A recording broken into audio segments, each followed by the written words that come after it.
everyone, good afternoon.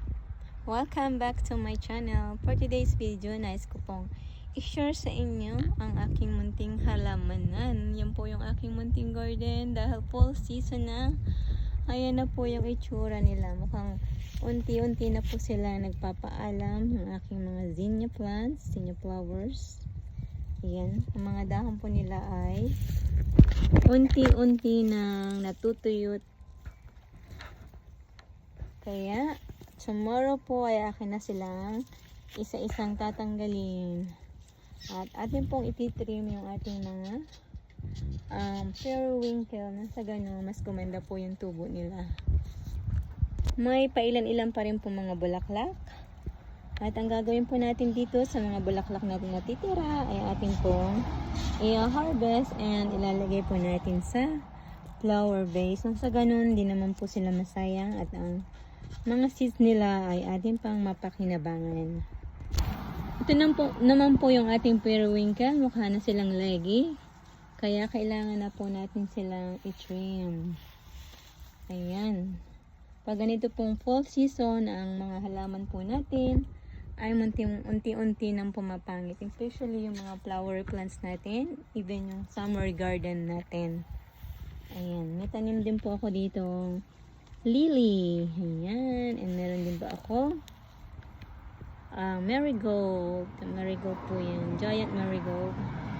May mga ma-harvest na po tayo.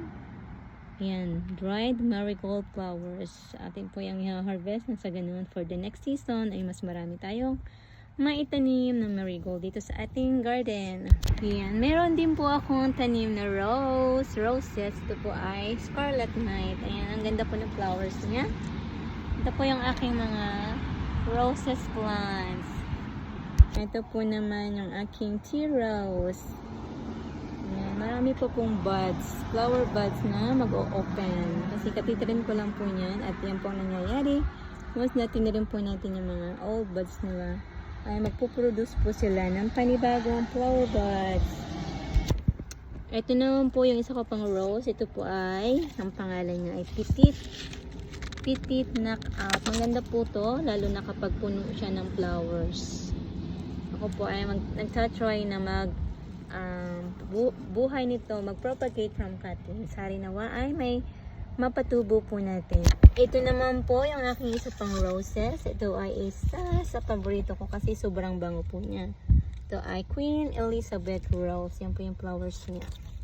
At yan, marami na rin po ulit sila mag-o-open na flowers. Basta yung mga antips lang po dito, tanggalin nyo lang po yung mga old buds like this. Ayan, para po mag-produce sila ng new branches at new buds of flower, new sets of flowers. Meron pa po akong ilang halaman dito at kaso lang po ito, nakalimutan ko na po yung pangalan.